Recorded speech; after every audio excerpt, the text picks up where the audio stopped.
Before I begin the video, I just want to thank everybody who contributed to helping me reach 400 subscribers and allowing my previous video to reach 1.6k views. If there are any artists you are interested in me creating their type of samples, put them down in the comments and I'll try my best to do them. Now let's get back into the video. Joey Badass. This is not a how to chop samples tutorial, but instead how I personally go about making boom bap inspired jazz or soul samples for Joey Badass, Griselda, or Pusha T, and etc. In the beginning, you heard 3 differently chopped samples, but all made with the same sample, if that makes any sense. This is what the sample sounds like.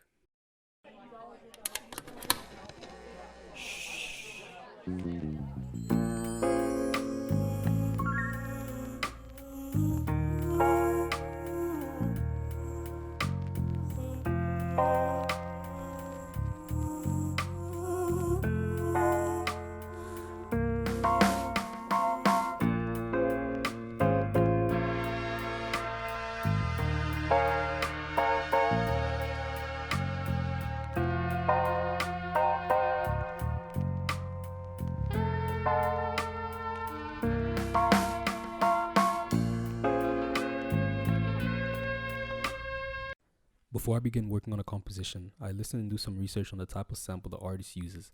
For this sample, I opened up Cosmos Instruments Pegasus VST and used the grand piano preset to come up with a very simple 4-bar chord progression using the chords D minor 9, G9 sus4, A9 sus4, which is actually the same exact as the G9 sus4, and C sharp diminished 7.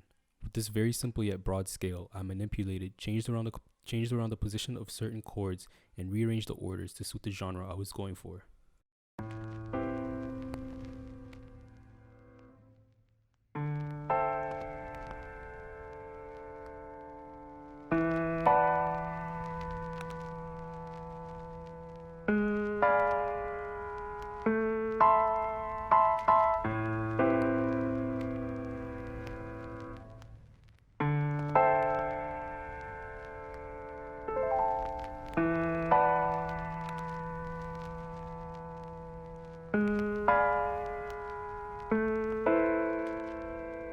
For those of you who are interested in the Pegasus VST, you can check the link in the description and use my code DRO20 to get 20 euros off of your purchase.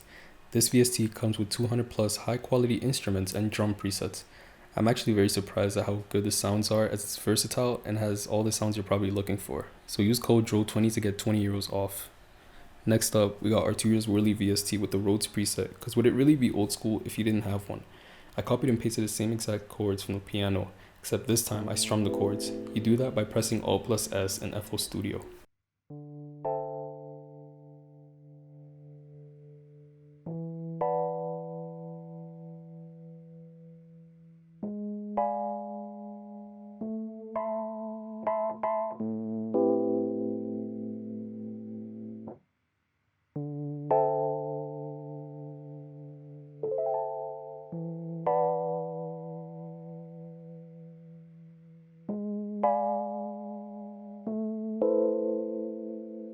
Now that the foundation of the sample was composed, I decided to go ahead and add a trumpet from Balkan Ethnic Orchestra, but there are many one-shot kits that have trumpet sounds exactly like this one, like the Pegasus VST.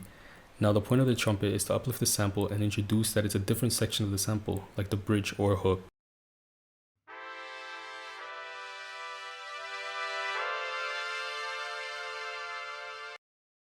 On the mix, I had a reverb with the venue preset. All I did was turn on the decay and wet knobs. Then I added a fruity stereo enhancer to place the trumpet in its own space. And lastly, I had an EQ with the radio preset, and I turned it down to 15% so that it's not on overkill.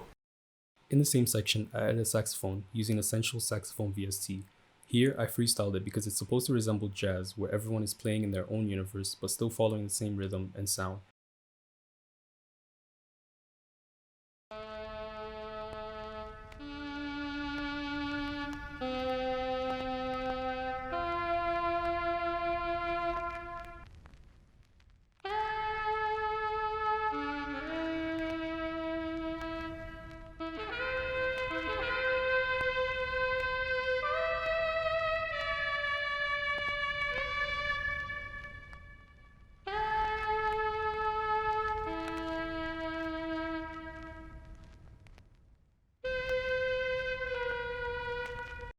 The next section is very quiet with not much going on. I took the Pegasus piano and just added a bass line that I thought would suit the environment.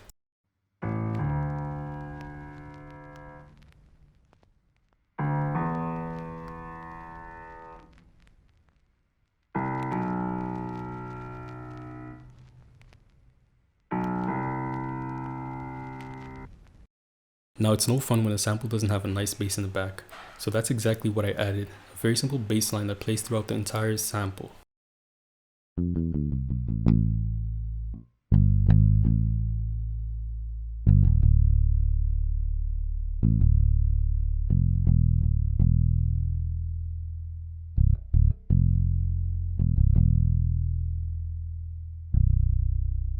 Now for the vocals.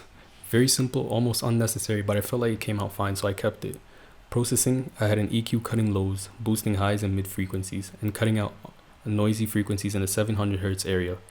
I had a shaper box panning tool that pans my voice left to right, an LFO tool to give it some sort of movement to the volume, and the most important part, the M auto pitch to format shift my voice down without actually straying away from the root note, some delay and reverb to top it off.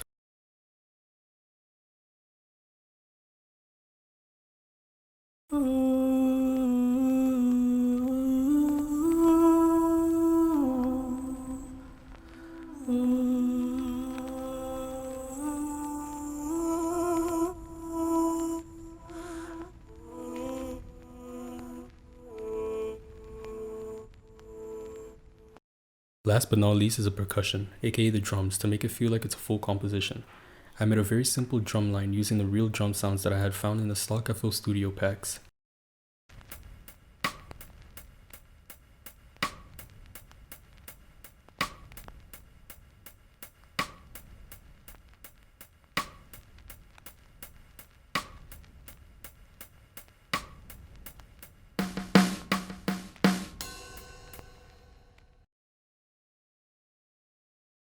Nothing crazy was done to the mix except some EQ and reverb on the hats and EQ on the snare.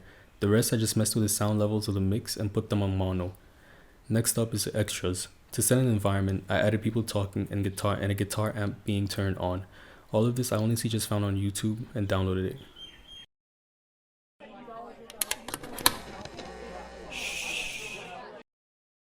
Finally, to finish off, I rendered the sample, took it to another project, and instead of pitching it, I learned that engineers back then, and maybe even today, used to speed up the original sample. They do this by stretching it, which automatically speeds it up and changes the pitch of the sample.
Once again, thank you for being patient, and Droski out.